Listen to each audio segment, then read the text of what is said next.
Tạm biệt thành phố Quế Lâm, tạm biệt những hình ảnh của Quế Lâm.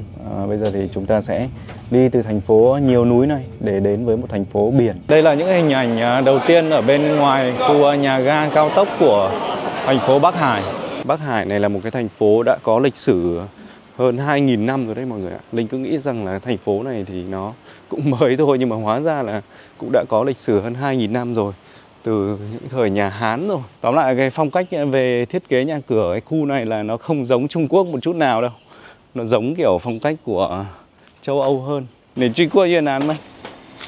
Truy qua哪里？下龙湾呢？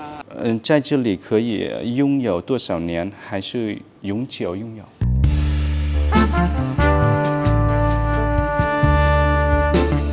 Chào buổi sáng tới tất cả quý vị khán giả đang theo dõi kênh Vương Linh Vlog.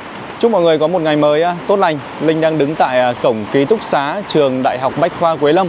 Và Linh chuẩn bị có một hành trình di chuyển đến thành phố Bắc Hải. Có nghĩa là hôm nay Linh sẽ có một hành trình đi từ thành phố với rất là nhiều núi non của tỉnh Quảng Tây và di chuyển đến một thành phố biển xinh đẹp cũng thuộc tỉnh Quảng Tây này luôn.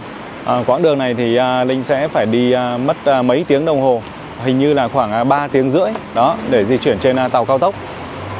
Trong những ngày ở đây thì Linh đã được sống như là một bạn sinh viên, như là một người sinh viên đã rất là lâu rồi. Mình tốt nghiệp cũng rất là lâu rồi, và đến cái khoảng thời gian này thì lại được sống như là một người sinh viên, cũng nhờ sự giúp đỡ của em Long với em Hoàn, cũng như là một vài những người bạn khác, ví dụ như là bạn Linh, bạn Vinh, hay là Cương, hay là một số những người bạn khác đó. Thì bây giờ Linh sẽ lên xe rồi, và trong cái hành trình di chuyển này thì Linh sẽ quay những cái gì thú vị để chia sẻ đến quý vị khán giả cùng xem. Bây giờ thì chúng ta sẽ đi thôi.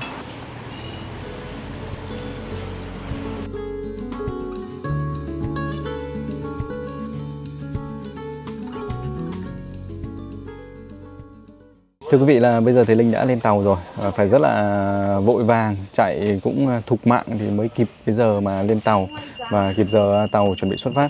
Hôm nay thì đường cũng khá là đông bởi vì là sáng sớm ấy, đó. Và bây giờ thì tàu chuẩn bị di chuyển rồi, Hôm nay Linh cũng ngồi một chiếc tàu nó khá là khác lạ so với những chiếc tàu trước đó mà Linh từng ngồi ở bên Trung Quốc. Cái ký hiệu chữ cái đầu tiên ấy thì nó có cái sự khác biệt. Đây là tàu C, còn bình thường là mình toàn ngồi tàu D thôi đó. Và tạm biệt thành phố Quế Lâm, tạm biệt những hình ảnh của Quế Lâm. Bây giờ thì chúng ta sẽ đi từ thành phố nhiều núi này để đến với một thành phố biển cũng thuộc tỉnh Quảng Tây, nhưng mà cũng cách khá là xa nhau, với quãng đường di chuyển trên một cái chiếc tàu cao tốc khoảng 3 tiếng rưỡi thì nó cũng rất là xa đấy đó. Đây toàn là núi non này đó. Này thì anh đang quay lại chiều ghế để đi chặng mới đây, chặng từ Nam Ninh cho đến Bắc Hải đó. Sẽ quay chiều ghế ngược lại, chờ anh ấy quay cho mình. Và đây tàu thì đang dừng ở ga Nam Ninh đây. Đây là ga Nam Ninh Đông, và Nam Ninh này thì là thủ phủ của Quảng Tây, mà cho nên là nó gần như là có hết những chuyến tàu đi từ thành phố này cho đến rất nhiều những địa điểm khác, những cái thành phố khác của Trung Quốc. Tóm lại là những nhà ga khác của Trung Quốc. Và ngoài ra thì nó còn có cả sân bay nữa. Đấy, mình muốn đi đâu thì hoàn toàn là mình có thể là đi đến Nam Ninh này, sau đó thì là đi những chặng dài, rất dài thì mình sẽ lên máy bay và đi thôi. Ở Trung Quốc thì cái việc đi lại rất là dễ. Đó, một cái đất nước nó rất là rộng lớn luôn đấy, đúng không? Một đất nước nó rất là lớn, nhưng mà cái việc đi lại của nó thì lại rất là dễ dàng. Đó. Cứ nghĩ là lớn như vậy đi lại nó sẽ kiểu như là xa, nó khó khăn hơn nhiều so với những đất nước nhỏ ấy.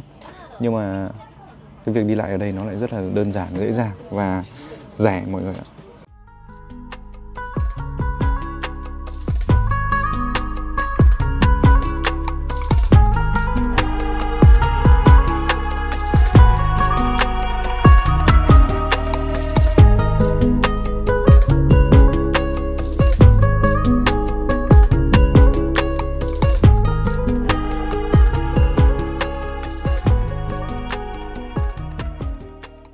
Thưa quý vị, là Linh vừa xuống tàu đến nhà ga của thành phố Bắc Hải, một nơi mà có những cái bãi biển rất là xinh đẹp. Và hôm nay thì Linh đã đi một chuyến tàu với cái tàu có màu sắc như vậy đây. Những lần trước thì Linh toàn đi tàu màu trắng và có chữ cái đầu tiên là chữ D. Còn tàu này là hiệu nó khác.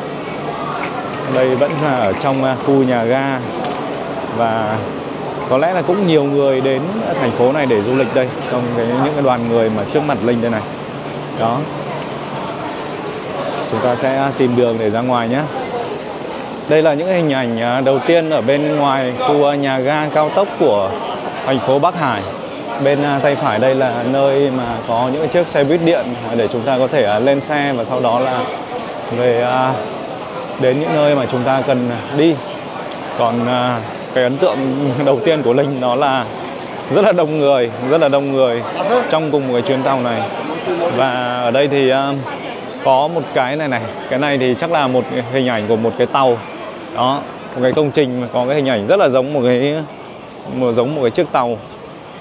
Trông nó khá là lạ mắt. Và Linh đến đây vào lúc 12 giờ quá buổi trưa cho nên là cái thời tiết nó cũng đang rất là nắng luôn. Đây chính là nhà ga cao tốc Bắc Hải nhìn từ phía xa này. Đó. Và Linh thì đã bước ra đến hướng sát với cái con đường giao thông chính của họ rồi. Mình sẽ lấy một chiếc xe như thế này để tự di chuyển từ đây cho đến chỗ khách sạn. Thì Linh đã xem bản đồ rồi, thấy nó cũng gần thôi. Đó, từ lúc biết đi mấy xe này là thích đi lắm. Nó tiện mọi người ạ, và nó rẻ nữa. Thưa quý vị là hôm nay là ngày thứ hai Linh có mặt tại thành phố Bắc Hải rồi. Chào buổi sáng tất cả quý vị khán giả.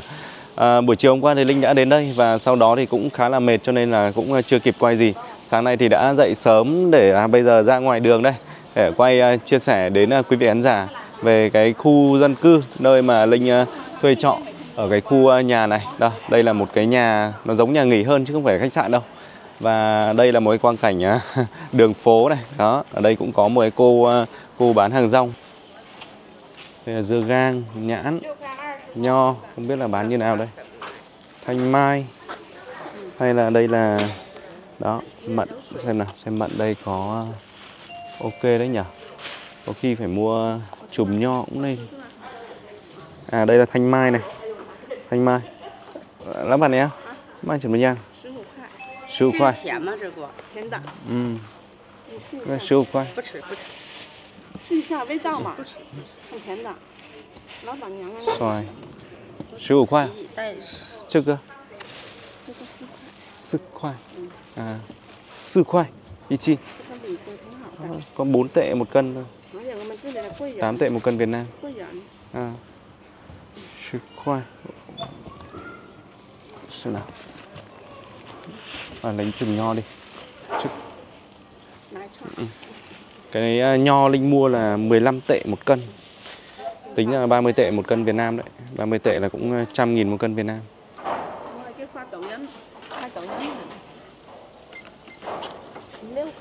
Sứ liêu.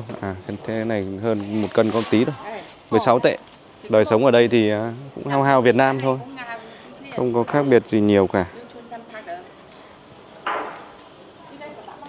16 tệ.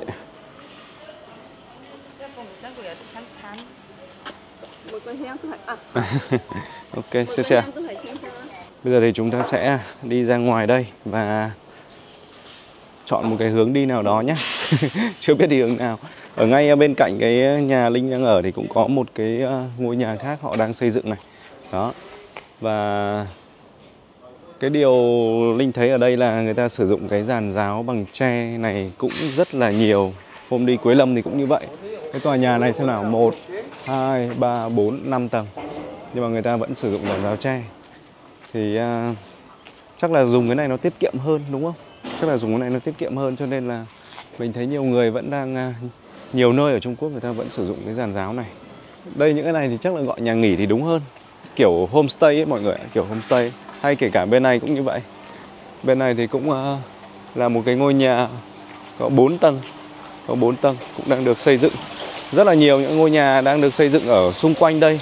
Bởi vì là cái khu này ấy, thì cũng gần với một cái địa điểm du lịch, đó là bãi biển Ngân Than. Cái bãi biển nổi tiếng nhất ở đây luôn mọi người. Đây là bánh bao và trứng này, những cái món ăn sáng rất là dễ gặp của Trung Quốc. Đó, hay là bên này cũng vậy. Thiết kế khá là đẹp này, cái ngôi nhà này thiết kế khá đẹp này. Đó.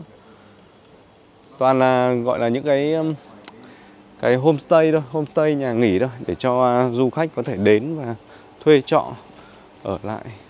Đây lại là một cái cửa hàng ăn sáng với những chiếc bánh bao. Bánh bao này thì có giá là 2 tệ một cái mọi người ạ. 2 tệ thì khoảng 7.000 đồng. Đó, hay kể cả bên trong này cũng như vậy. Rất là nhiều những cái ngôi nhà kiểu như vậy luôn. Cả cái khu này chắc là như vậy rồi mọi người ạ. Đó, còn nhà dân thì có lẽ là thực ra ở đây là cũng là vừa là nhà dân vừa là người ta kinh doanh về dịch vụ lưu trú luôn, đúng kiểu homestay luôn. Cứ đi loanh quanh như vậy mọi người nhé. Nhà này người ta còn dán những cái chữ lên tường để mọi người qua đây có thể check in nữa này. Đây là một nơi cho thuê đồ. Bây giờ là khoảng 8 giờ buổi sáng mọi người ạ. 8 giờ buổi sáng.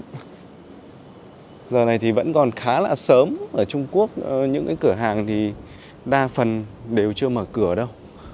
Họ thường mở cửa vào khoảng 10 giờ sáng.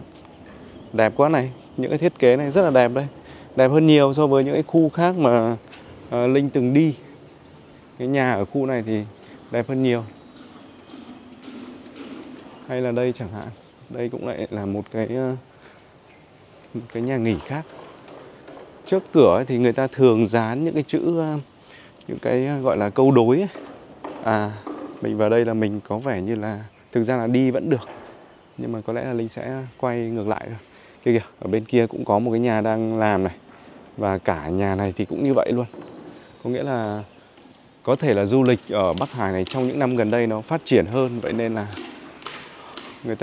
những người dân ở đây, hoặc là cũng có thể là người ta đến từ đâu và người ta mua đất đai để người ta xây dựng nhà cửa, sửa sang nhà cửa để làm những dịch vụ mà lưu trú, homestay. Đây là những chiếc xe cho thuê này mọi người. Đó, những chiếc xe cho thuê này thì lúc nãy ở cái trước khách sạn Linh thì cũng đã thấy rất là nhiều rồi. Và những chiếc xe này thì họ sẽ cho thuê là 30 tệ mọi người. 30 tệ cho một ngày di chuyển. 30 tệ nhân với tỷ giá hiện tại thì khoảng 100 cho đến là 110.000 tiền Việt Nam ấy. Đó. Ngoài ra thì họ còn cho thuê cả những cái xe như này. Đấy. Thuê những cái xe này thì đắt hơn, Linh cũng chưa hỏi. Thì xe như này thì sẽ gọi là một gia đình nhỏ thì ngồi được luôn. Khoảng 3-4 người. Bắc Hải này là một cái thành phố đã có lịch sử hơn 2.000 năm rồi đấy mọi người ạ. Linh cứ nghĩ rằng là thành phố này thì nó cũng mới thôi, nhưng mà hóa ra là cũng đã có lịch sử hơn 2.000 năm rồi. Từ những thời nhà Hán rồi. Và bắt đầu người ta giao thương, có nghĩa là thành một cảng thương mại quốc tế ấy, là từ năm 1876. Đó là thời nhà Thanh. Đó, nhà Thanh mở cửa giao thương với nước ngoài ấy. Đấy, là từ 1876. Và sau đó thì 1950 thì thành phố thì Bắc Hải này là gọi là được trở thành thành phố cấp huyện của Trung Quốc. Đến 1983, 1984 thì là thành phố địa cấp thị. Hầu hết là đều là những cái khu nhà kiểu làm để cho thuê thôi. Đây, có thể là vào đây chúng ta sẽ thấy một số những ngôi nhà cũ kỹ hơn từ ngày xưa này. Đây là một cái cửa hàng tạp hóa nho nhỏ. Và bên này chắc là một cái cửa hàng đồ ăn uống, nhưng mà giờ này cũng chưa thấy hoạt động gì. Có thể là họ bán về đêm, bởi vì là du lịch mà, cho nên là chắc là sẽ phải là ăn đêm, ăn tối hay là buổi chiều gì đó. Xe cho thuê rất là nhiều luôn mọi người ạ. Đi đâu cũng dễ gặp.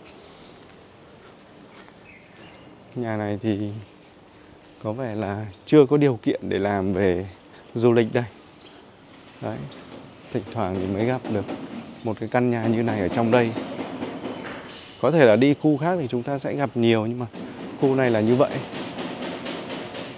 Hầu hết những cái nhà mà gọi là có đất ở đây, có nhà ở đây thì đều chuyển sang làm du lịch hết rồi. Đó.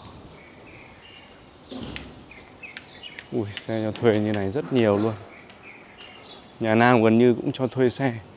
Và đây là bây giờ đang là sáng sớm mọi người nhé. Có nghĩa là những cái xe mà mọi người nhìn thấy đây là họ để ngoài cả đêm luôn đấy. Thôi, cái đường này thì Linh nghĩ rằng là nó cũng như vậy thôi. Linh sẽ bước ra cái hướng trên kia. Đó. Buổi tối họ cứ để ngoài như vậy thôi. Kể cả trước khách sạn Linh cũng như vậy. Tối hôm qua thì Linh cũng đã kịp chạy ra bãi biển ở gần đây rồi, bãi biển Ngân Than rồi. Nhưng mà mệt quá cho nên là cũng không quay gì cả. Và từ đây mà đi ra bãi biển thì rất là gần luôn đấy. Nó chỉ cách khoảng tầm 200-300 mét. Mình đi bộ ra luôn. Tối hôm qua Linh đi bộ ra. Và bãi biển thì dài và dài rộng đẹp. Nói chung là đẹp đấy. Nhưng mà so với những bãi biển lớn của Việt Nam thì đúng là không bằng đâu. Tuy nhiên là đây cũng là một cái địa điểm du lịch rất là thu hút. Và cũng được coi là một trong những bãi biển đẹp nhất của Trung Quốc rồi. Với cái diện tích của bãi Ngân Than đó là hơn 38 km². Còn gọi là bãi biển bạc mọi người ạ. Bãi biển Ngân Than này còn gọi là bãi biển bạc. Người ta còn so sánh, còn ví von là đây là Hawaii của phương Đông mà. Thì đúng là không hiểu là tại sao biển ở đây cũng được ví là Hawaii của phương Đông, mà biển ở Hải Nam thì cũng được ví là Hawaii của phương Đông. Trước Linh đi Hải Nam thì đảo Hải Nam ấy thì người ta cũng ví von như vậy. Hoặc đây có thể là cách ví von của những người làm báo chí du lịch.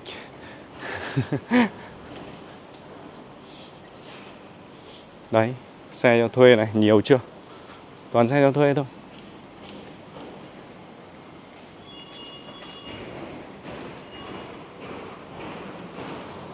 Bây giờ dù sao cũng còn sớm ấy, cho nên là Linh cũng chưa kịp ăn sáng gì.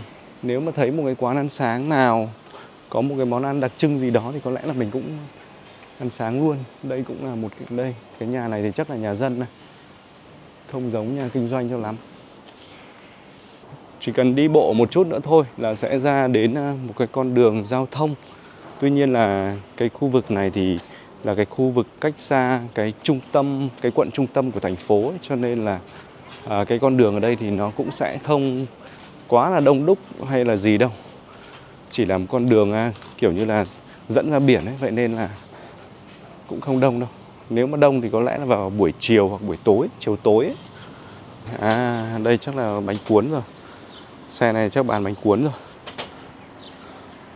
Nhìn từ xa là thấy giống bánh cuốn đây. Bãi biển Ngân Than là chúng ta sẽ bước thẳng lên hướng trên kia. Đó.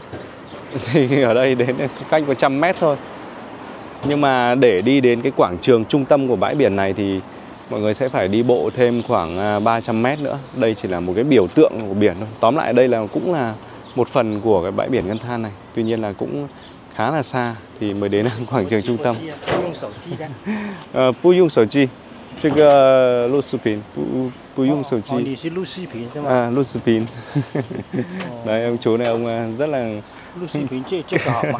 đang muốn hỏi về cái máy này. Hảo 那 用。你现在是直播还是怎么样？现在录视频。录视频。不是直播，直播不行的是吗？不是直播，直播不行。录这个玩意多少钱呢？4000。4000人民币。这么贵？这么贵啊？ Rất là贵. Chú này đang bảo sao lại cái máy này đắt thế? 这么贵？你是录视频的，发短视频的是吗？录视频。哦。这个中国，我是越南的。越南的。你是哪里的？芒街人。芒街是吧？福建的是吧？芒街。芒街人哦，越南的。芒街人。芒街Việt Nam. Hai ông chú này đang hỏi mình là từ đâu đến và hỏi về cái máy này, bởi vì thấy rất là kiểu tò mò ấy. Cái máy này nó nhỏ nhỏ đấy. Thôi bây giờ Linh sẽ bước tiếp lên cái hướng trên này đi. Để truy qua Việt Nam吗？truy qua哪里？下龙湾啊。下龙湾。下龙湾那火轮呀都去过嘛。都去过。下龙湾。你是北海人？没有。chưa chưa.谢谢. Chưa chưa. Chú này chú lái taxi và đã từng đi đến Hạ Long rồi. Đó. Từng đi đến Hạ Long rồi. Lúc nãy thì hỏi Linh là đến từ đâu của Việt Nam thì mình bảo là mình cứ bảo là Móng Cái. Thực ra Móng Cái thì nơi Linh gọi là đi lại thôi, sinh sống để làm việc thôi, chứ còn quê Linh ở Cao Bằng. Còn đây, bên này là bên đối diện đường đây. Thì ở đây thì hầu hết đều là những cái quán đồ ăn, đồ uống thôi, hoặc là những cái dịch vụ liên quan đến lưu trú, nhà nghỉ, khách sạn gì đó. Bởi vì nó gần biển mà. Nhà bên hướng bên này có vẻ đẹp hơn này. Nhà bên này cả một cái dãy này này. Đó, cả một cái dãy này này. Mọi người sẽ thấy rất là nhiều những cái nhà theo cái phong cách nó không giống Trung Quốc một chút nào luôn.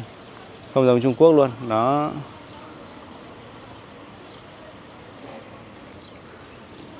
Trong những ngày sắp tới khi mà ở đây thì Linh sẽ cố gắng đi vào những cái khu trung tâm của thành phố này. Hoặc là mình lại đi xe ở trên đường, lại thuê xe và lại đi đến những cái con đường khác nhau của thành phố Bắc Hải để quay thêm những hình ảnh khác về đường phố cũng như là về đời sống của Bắc Hải, chia sẻ đến quý vị khán giả. Bây giờ Linh thử sang đường, sang góc bên kia xem có gì ấn tượng không.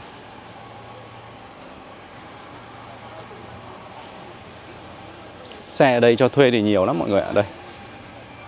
Đấy, cả loạt đây. Buổi tối họ cứ để ngoài như vậy đấy. Ngoài ra còn xe công cộng rất là nhiều ở góc trên kia kìa. Hôm qua Linh đi đường ấy thì Linh cũng đã quay cho mọi người rồi. Thì rất là nhiều xe công cộng ở thành phố này. Vậy nên là cái việc chúng ta chọn lựa một cái phương tiện để di chuyển nó đơn giản lắm. Đi phương tiện công cộng hoặc là đi những chiếc xe như này. Thực ra là nếu mà mình di chuyển nhiều, mình thuê mấy cái xe kiểu này nó thuận tiện hơn, nó tiết kiệm hơn. Có 30 tệ cho 100.000 thôi. Mà đi cả ngày luôn. Và pin thì nó cũng tốt chứ. Tại vì trước đó Linh cũng đã đi ở Quế Lâm rồi. Đó. Đấy, trong này cái nhà này có cái khuôn viên rộng ghê. Không biết là có làm dịch vụ cho thuê không. Đây là một cái trụ sạc điện này. Đấy, một cái trụ sạc điện. Chắc là cái xe này đang sạc đây. Wow. Trong này lại là một cái nhà khác. Cũng rất to. Chắc mấy nhà kiểu này là người ta làm thành nhà nghỉ, khách sạn hết rồi. Nhà nghỉ thôi. Chỉ gọi là nhà nghỉ thôi. Đây có cái bể bơi cơ. Tóm lại cái phong cách về thiết kế nhà cửa cái khu này là nó không giống Trung Quốc một chút nào đâu. Nó giống kiểu phong cách của châu Âu hơn. Đấy. Cũng đẹp. Nhưng mà sớm quá cho nên là ít người, không thấy ai cả.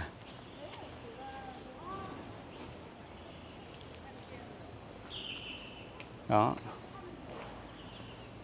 Cũng đẹp đấy mọi người nhỉ.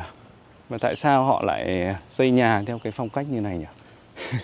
Không hiểu là họ bắt đầu lấy cảm hứng về những cái ngôi nhà cửa thế này thì từ lúc nào. Cũng to đấy, cũng đẹp đấy mọi người ạ. Đó. Nhìn mấy cái ngôi nhà này giống kiểu đây. Không biết là giống nước nào ở châu Âu nữa. Thực ra Linh không biết về mấy cái này đâu mọi người ạ. Cho nên là nếu mà quý vị khán giả biết những cái kiểu như là kiến trúc kiểu vậy thì nó giống với quốc gia nào thì mọi người có thể bình luận ở phía dưới để Linh có thể biết thêm thông tin thôi. Đó, đẹp quá này. Đấy. Chưa biết là nên tiếp tục đi theo hướng nào nữa. Thôi lại ra ngoài đường vậy.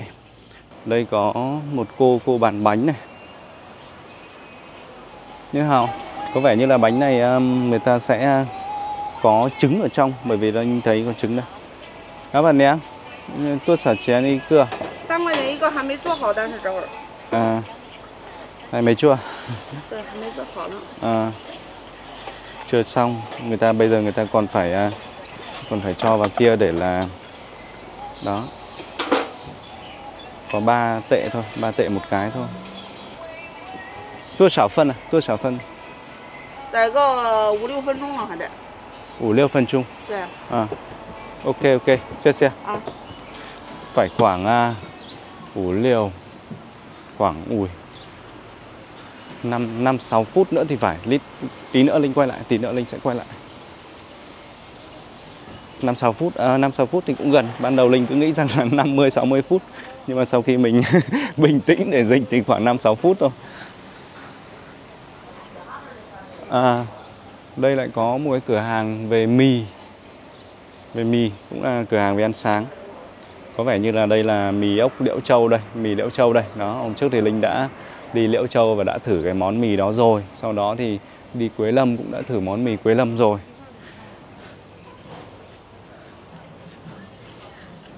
Hôm Linh đến Quế Lâm ấy, Linh đã đến một cái cửa hàng nó phải nói là cực kỳ đông khách luôn. Cái cửa hàng đó chắc là phải rất là nổi tiếng ở trên mạng tại Quế Lâm cũng nên. Cho nên là hôm mình đến thì người ta xếp hàng dài mà cũng rẻ cơ. Cái món mì Quế Lâm đấy hôm Linh ăn là có hình như là 5,5 tệ một suất, một bát. Rẻ lắm. Khoảng 18.000. Khoảng 18.000. Đó, cả dọc con đường này thì chúng ta vẫn sẽ thấy là những cái cửa hàng là chính thôi. Những cái cửa hàng liên quan đến ví dụ như là ăn sáng, ăn uống này, tạp hóa này, hoặc là những cái cửa hàng mà bán những cái đồ mà liên quan đến đồ để mọi người đi chơi biển, du lịch biển, đó, tắm biển này kia. Linh lại đi đến một cái ngã tư rồi đây. Đường phố ở đây nó cứ vắng vẻ ấy nhỉ. Có lẽ là mình phải đi sâu sâu vào trong trung tâm nữa thì may ra mới thấy đông người hơn, chứ còn cái chỗ này cứ thấy vắng vắng ấy. Xem nào, xem công trình này là gì nào. À, đây họ đang sửa đường. Ô, ở đây người ta ghi cả tiếng Việt này mọi người. Đấy. Đây là gì đây? Khu du lịch nghỉ dưỡng quốc gia Ngân Than Bắc Hải. Đó, có chữ tiếng Việt này. Với việc để tiếng Việt như vậy thì có lẽ là họ muốn thu hút cả khách Việt Nam mọi người ạ. Cho nên là, ô, đúng thật đây. Cái tấm biển này, mình cứ nghĩ là có mỗi khách sạn người ta ghi như vậy thôi. Cái tấm biển này này. Đây, Linh sẽ cho mọi người xem này. Đấy, quảng trường điêu khắc triều này, khu đường giải trí, đường chiều bãi biển Ngân Than này, bãi tắm ven biển này. Đó, họ đều để tiếng Trung, tiếng Anh, tiếng Việt. À, kia hình như là tiếng Nhật mọi người, chứ không phải tiếng Hàn đâu. Khu du lịch nghỉ dưỡng quốc gia Silver Beach North Sea kìa. Đó, nhà vệ sinh công cộng này. Đấy, cái này Linh quay bị ngược sáng mất rồi, hơi khó nhìn một chút. Đấy, việc họ để như vậy chắc là muốn thu hút khách Việt Nam thì cũng đúng thật. Bắc Hải này là nằm trong một cái tour gồm có là Đông Hưng, Nam Ninh, Liễu Châu và Bắc Hải, thì nằm trong một cái tour trọn gói hình như là 4 ngày 3 đêm thì phải. Mặc dù là Linh có các tour đấy, nhưng mà tại vì mình có quá là nhiều tour đi nhiều nơi, những cái địa điểm khác nhau, cho nên là để nhớ chi tiết thì cần phải check lại hành trình, lịch trình thì mới rõ được. Chứ còn bây giờ trong lúc quay như vậy thì Linh chỉ nhớ mang máng như thế thôi. Và tour thì nó cũng rẻ thôi. Tour mấy khu ở Quảng Tây này rẻ thôi mọi người ạ. Khoảng tầm 4 đến 5 triệu gì đó, tầm đấy. Đấy, nếu mà quý vị khán giả mà có nhu cầu về tour du lịch thì có thể nhắn cho Linh, tour du lịch Trung Quốc. Đó. Có lẽ là bánh đã xong rồi đấy. Linh sẽ lấy một chiếc bánh. Ăn mà là bạn này à? À, hảo là. Với cơ.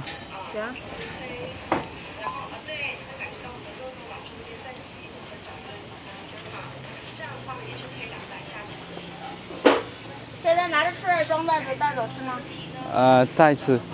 你这饼怎么卖的3块钱一个。你早上几点出摊啊？早上的话，现在7点多。7点多。我俩7点从这回来想买烧饼，没出。啊，那会儿没来呢。现在人少不来那么早了。Mà tệ thôi, có 10.000. Chứ叫什么老板娘？烧饼。烧饼。对。À, 烧饼。谢谢老板娘。好的。烧饼。Bánh này tên là shopping, không biết dịch ra là gì nữa. Linh đang trở về với khách sạn rồi. Và như quý vị có thể thấy là ở đây thì chúng ta sẽ dễ dàng gặp những người khách đi du lịch cũng giống như mình đây. Mọi người cũng đang, hai người này thì chắc là cũng mới thuê ở trong này ra. Nhà này có cái chữ Quế Hải này. Đó. Đây, bây giờ thì Linh đã về đến cái chỗ homestay của mình rồi. Và có lẽ là mình sẽ phỏng vấn người chủ nhà một chút về cái chính sách bất động sản ở tại thành phố này. Đó, mời quý vị khán giả là vào đây với Linh.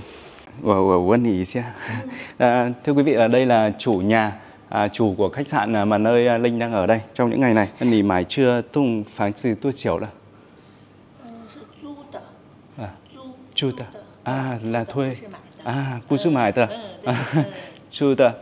你知道一瓶饭米在这里多少钱吗？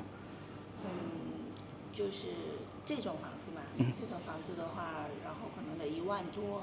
1万多. 1 1 là có nghĩa là khoảng 35 đến 36 triệu một mét vuông tại cái khu đất ở gần với bãi biển biển Bạc Bắc Hải này mọi người ạ. Đó là cũng là một con số cũng Linh nghĩ là cũng khá là cao, nhưng mà nếu mà ở gần với khu biển thì Linh cũng không rõ là ở Việt Nam chúng ta như thế nào. Đó, nhưng mà ở khu này ở gần với một cái bãi biển rất là nổi tiếng của Trung Quốc thì là khoảng 35 đến 36 triệu. Và cô này thì không phải là người mua nhà đâu, mà là chỉ là thuê lại cái địa điểm này thôi. Đó. 在这里拥有第二套房子要交税吗？ 是的。交税。 要交税。交税. Có nghĩa là ở đây là sẽ bị đánh thuế cho căn nhà thứ hai, cho bất động sản thứ hai mọi người ạ. 多少钱啊？老板知道吗？这个不太清楚，不太清楚。但是这边北海的房价的话呢，是离海边越近，房价越高。是这样子。 Có nghĩa là bởi vì là ở gần với cái khu biển cho nên là sẽ cao hơn. Đó. 在这里可以拥有多少年，还是永久拥有？ 它的土地就是有50年和70年产权两种。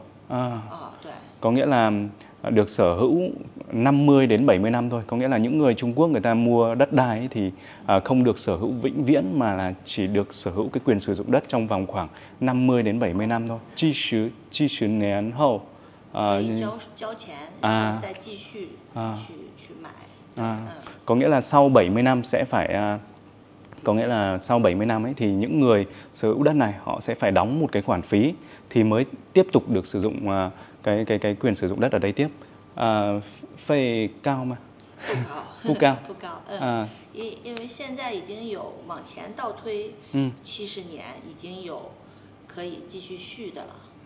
对，然后他们的费用不是很高。对。 Đó, không phải là quá cao. Đấy, cô này cô bảo là không quá cao. 大约多少钱？ 大约我不太清楚，可以查一下。Đấy, cô này cô cũng không phải là chủ cho nên là cũng không rõ. 每个中国的每个城市，它的可能标准也不太一样。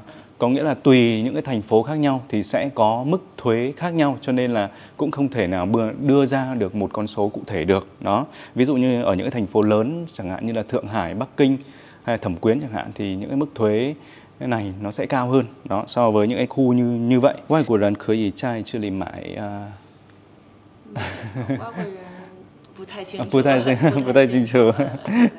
谢谢. Ok, thì có lẽ là Linh cũng hỏi được những cái câu hỏi mà chính cho cái chủ đề về hỏi thăm một vài những cái câu hỏi liên quan đến bất động sản rồi. Tóm lại ấy, là cô này cô cũng không phải chủ ở đây cho nên là cô cũng không nắm rõ được hết những cái thông tin về đất đai ở cái khu vực này, bởi vì là những cái khu vực khác nhau thì sẽ có cái mức thuế hay là tóm lại là giá đất nó khác nhau. Nhưng mà theo như cô ấy là cái khu này là có giá đất khoảng 35 đến 36 triệu mét vuông, trong khi cái quận này là một cái quận sát với bãi biển Ngân Hải hay còn gọi là bãi biển Bạc của Bắc Hải. Đó, một địa điểm về gọi là du lịch biển nổi tiếng ở thành phố Bắc Hải cũng như là ở Trung Quốc. Đó, sau đó thì là về thuế thì là chắc chắn là họ sẽ phải đánh thuế, có nghĩa là khi mà sở hữu bất động sản thứ hai. Nhưng mà khi mà Linh hỏi là bắt đầu từ năm nào thì cô ấy cũng không rõ lắm. Đó. Tiếp nữa là về cái vấn đề là họ chỉ được sở hữu cái quyền sử dụng đất trong vòng 50 đến 70 năm thôi. Nó tùy xem là đấy là nhà ở thương mại hay là nhà ở kiểu như là dân cư sinh sống. Đó, và sau 70 năm đấy thì họ sẽ phải đóng một khoản phí. Và theo như cô ấy là cũng không phải là quá cao. Nì sư北海人吗？不是。你从哪里？从辽宁。辽宁Liêu Ninh. Đông北. Đông Bắc của Trung Quốc. 你去过越南吗？有去过，然后但是是一日游，去了就回来了。还有东兴。东兴。东兴。我旁边东兴，对面东兴，芒chia. Đông Sinh. Thế là cô này cô đã đến Đông Sinh. Nì Việt Nam nì 去哪里？就当天去，当天就回来。Chỉ đi một cái rồi lại quay lại thôi. Đó, có lẽ là chỉ sang đến cái khu vực cửa khẩu rồi quay lại. Đó, chưa đi xa hơn. 我们这边也有很多就是有客人，也会去越南那边去玩，然后我们这边也可以帮着报名，然后可以上那边去玩。我在芒街对面的东兴你去芒街可以叫我我带你们去玩芒街谢谢bạn ạ谢谢 Cảm ơn quý vị khán giả đã theo dõi video này. Hy vọng rằng là trong những ngày sắp tới thì Linh có nhiều thời gian để mà có thể là quay thêm những cái tập khác về đời sống ở Bắc Hải này để chia sẻ đến quý vị khán giả. Qua video này thì cũng là một cái hành trình Linh đi từ Quế Lâm đến với thành phố Bắc Hải và cũng kịp ra ngoài để quay một chút về những cái căn nhà hay là những cái con đường quanh cái chỗ khách sạn này thôi. Đó, quanh cái chỗ khách sạn, chỗ homestay này thôi. Và trong những tập sắp tới thì Linh sẽ đi quay nhiều hơn.